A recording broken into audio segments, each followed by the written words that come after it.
Hi, what is the difference between Russian and American character? The average Russian person is tidier. Russian people, we are not polite. I mean, Russians were locked down for 3 months. We were locked down for 3 years. If you go on the internet, you see Russians arguing with each other. You're fat. So I call him a body positivity influencer.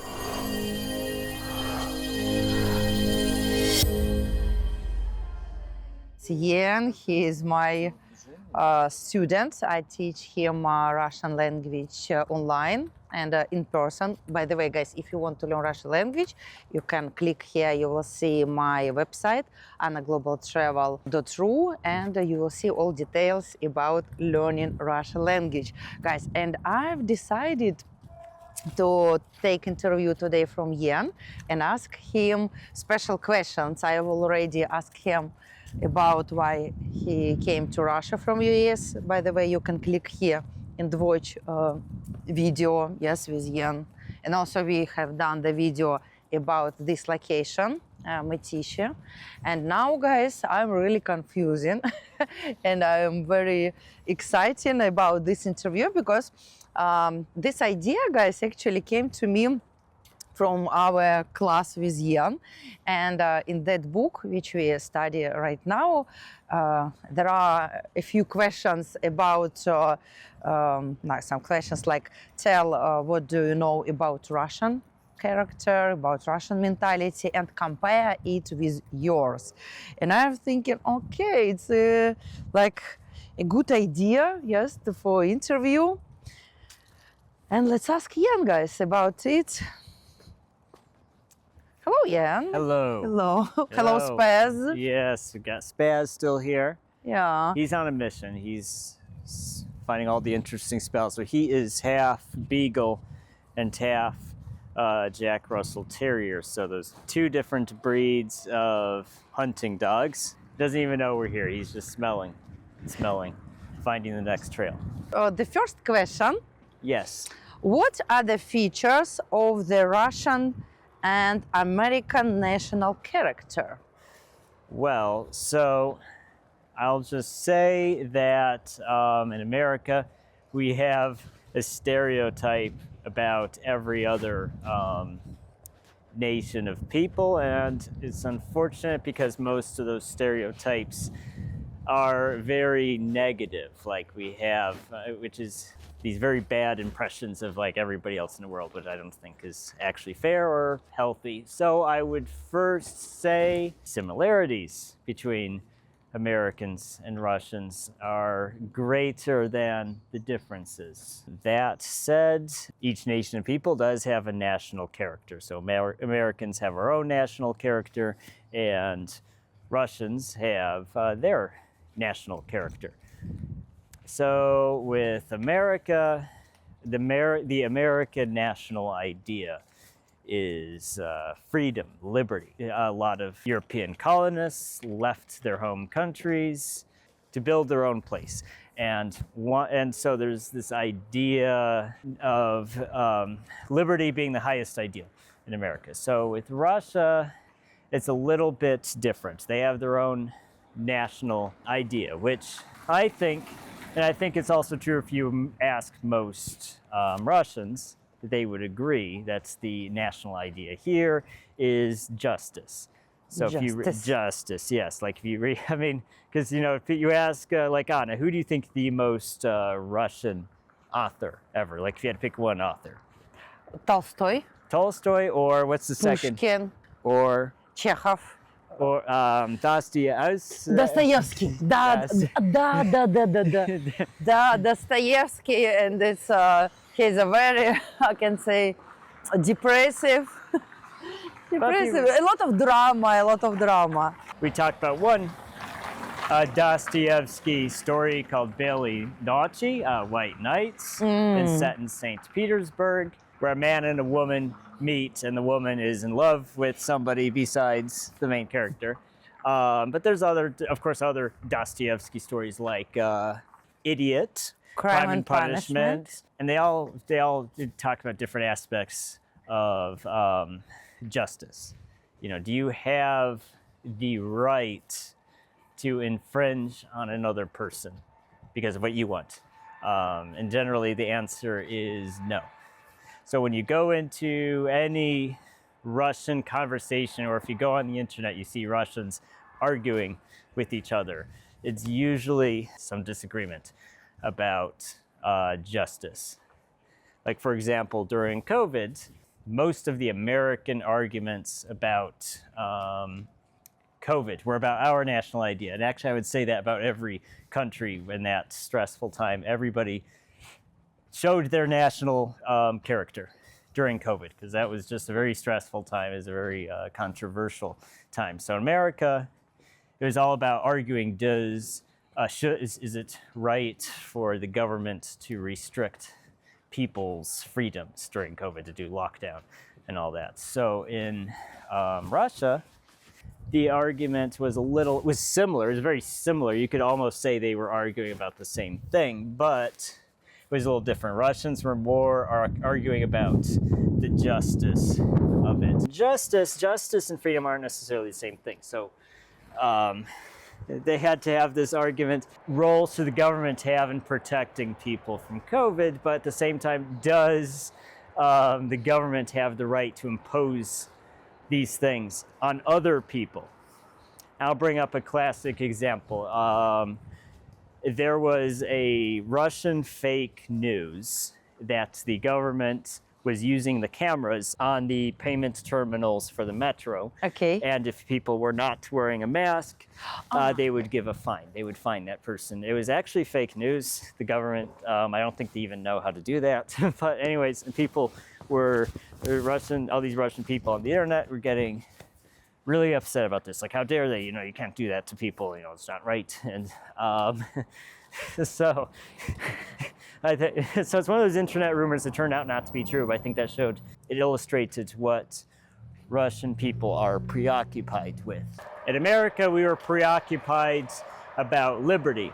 People did not want their liberty to be restricted during COVID.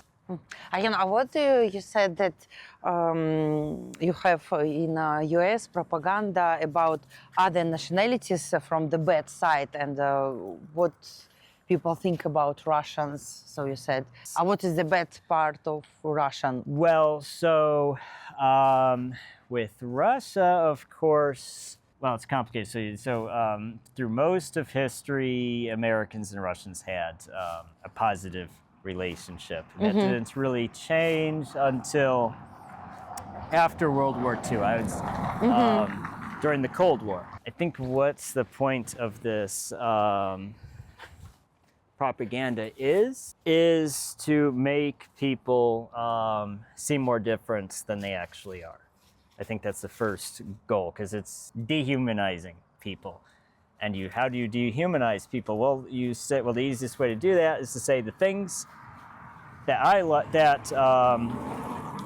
the virtues I consider important are not important to these other people. So you say, oh, well, they are dirty, they are not brave, they are cowardly, they are, and you just say, and it's unfortunate because American media just says that to us over and over again our whole lives. So then until we all start to believe it.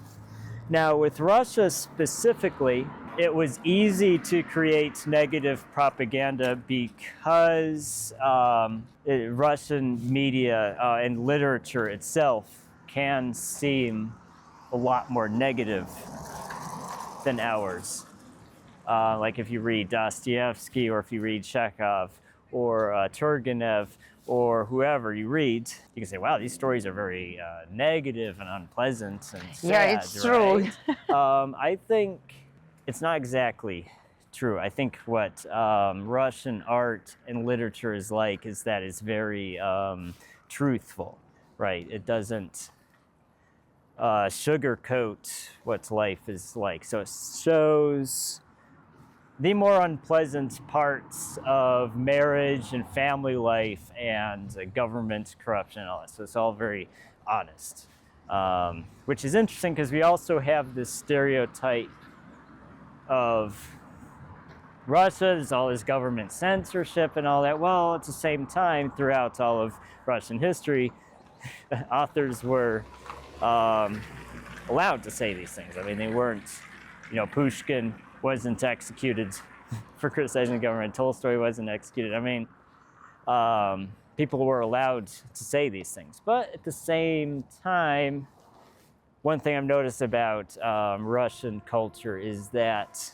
people who were controversial in their own time become national figures. So, for example, Tolstoy was excommunicated from the church because he had a very controversial ideas on morality.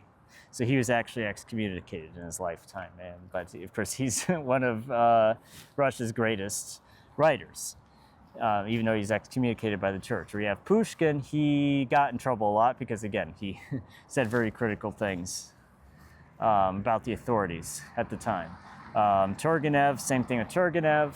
But then, those people aren't canceled, right? They're not saying, we're just going to never talk about Tolstoy again. They didn't do that. So that's another Russian this idea of Russians not having critical thinking, or it's just not true. Okay. If that makes sense. Yes. So next question. What qualities do you consider positive and negative in American culture, and what are they in Russian? I think in general, on a global level, Americans probably do have more free speech and rights to assembly than most other countries. I do think that's true. I mean, I think out of all the problems we have, the right to free speech and freedom of assembly is one thing we actually do better than most other people. I think that's true. In Russia, I think they have a tendency to hold their government accountable on some certain things. I mean, yes, there's the usual corruption. Of course, there's problems, but I think when the government does something that is just completely intolerable to people, they'll force the government to change. So, for example, again, I'll bring up COVID as an example. They had a lockdown, but their lockdown was much shorter than Americans. So America was mostly on lockdown for more than 2 years. In Russia, what was it, 3 months, 2 months? It wasn't very long. It was maybe several months. Do you remember?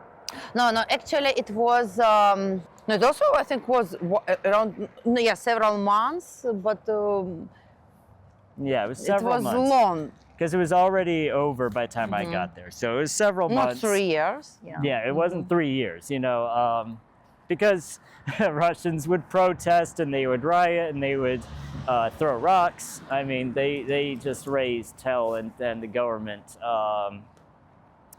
basically said, okay, people are too upset, so we're just going to not do the lockdown anymore. And that's because Russians wouldn't tolerate it.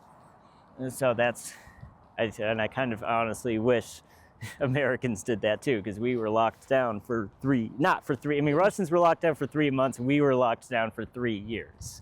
So, and that's because Russians just made so much noise and caused so much trouble. The government just gave up and said, okay, we're not going to do a lockdown anymore. So that's my answer to that question.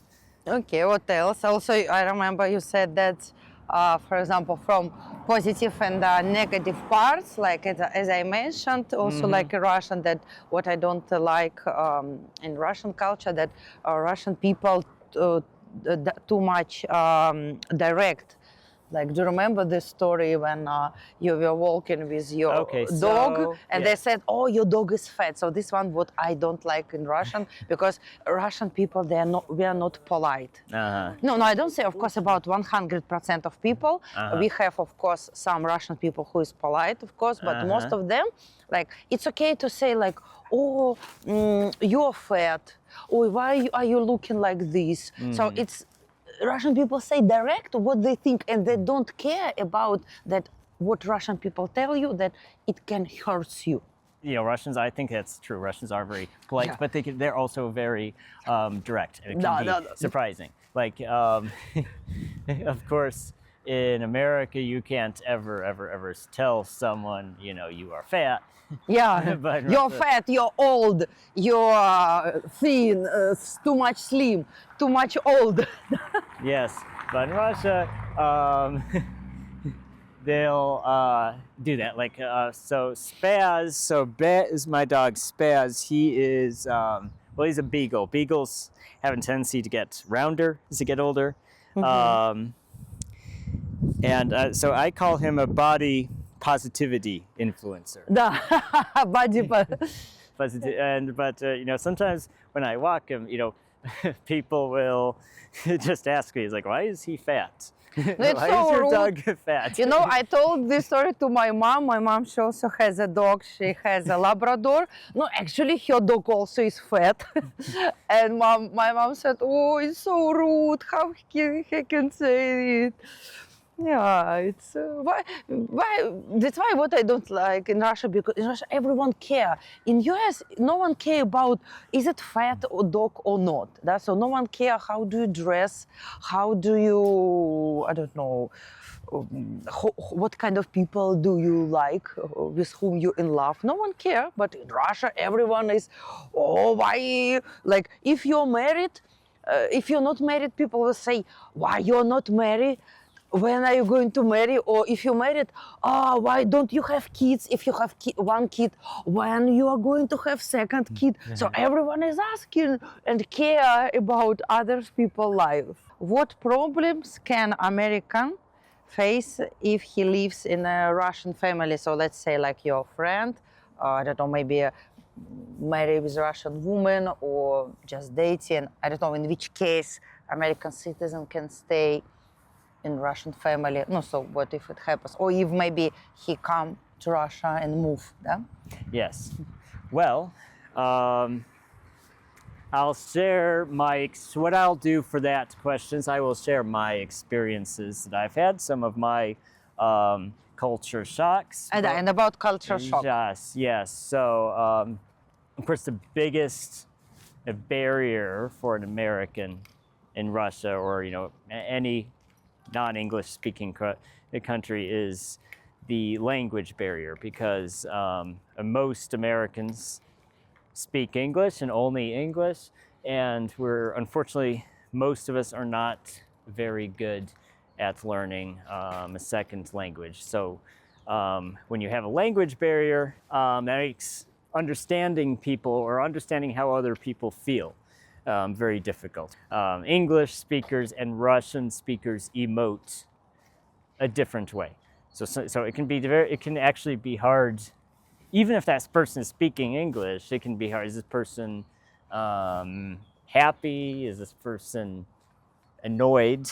It can be a little difficult to understand. Russian speaking English tend to speak very direct and short sentences. Which in English can seem rude. Yes. Yeah. For example, I can give example like, for example, one, how you communicate you English-speaking people. So if you start a dialogue, if you ask any help, you will say, "Hello, how are you? Could you give me, please? Would you like to do this?" In Russian language, we don't say this. And if I need something, I will say, "Привет." It's like, "Hi, give me this." And it doesn't mean that I don't respect you and that I'm not polite. So it's just our way of culture. Like also someone, my friend asked me question in English, "Anna, are you going to do some live stream?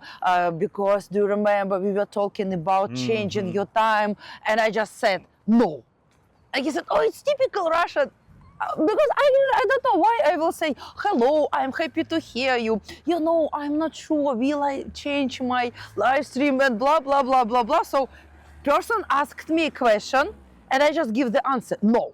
That's it. Yeah. Well, so Russians, I think, maybe not even just Russians, I'd say Slovenia, Slavs Slavic in general, people. Yeah, Slavic people in general are very, very, very tidy and very, very clean. So. Yeah. I remember we were talking about in a class. Yeah. Yes. So even if you have a very poor family with not very much money, you have a very small apartment, and even if it's maybe it's a very old building where just everything is falling apart, they'll still be very clean. I'm not saying Americans are dirty, I just think they can be tidier. I think on average, the average Russian person is tidier than the American person. And that's actually the word I would use, clean and tidy. That's not to say Americans or Germans or French or British people are dirtier. It just means Russians and Slavs in general are very almost compulsive about how tidy and clean their living space. Yes, and do you see that we do so much focus for this, like when you come inside to the Russian house, you need to dress tapochki, the slippers. You can't come inside with your shoes. Also, if we speak about weather, like if it's summer, also if it's not wet, not rain, but anyway, you must remove your street shoes, and also this kind of like jackets. Yes. Yeah. Also, we never. So, for example, if you come with this outside, if you come inside, you must remove it. So you can't come inside. And yeah, maybe you will when you come home. Maybe you will stay in this dress. Yes, because Americans don't change clothes. Well, so in America, it's true. There's this stereotype I'll say is actually true. We often just keep our shoes on. It's not true for everybody, of course. But a lot of Americans will just leave their shoes on when they go inside, and especially with, I think, I knew about the shoe thing when I came to Russia. Yeah, thank you, Jan. Thank you, Spaz. Your spaz. Yeah. So guys, if you like this video, you can write comments, questions to Jan, right? We can do a video, Spaz and my cat. So guys, thank you for listening. Bye for now. Пока-пока. Пока-пока. Yo, give me more. There you go. That's his trick. He knows. Wow! He kissed the camera.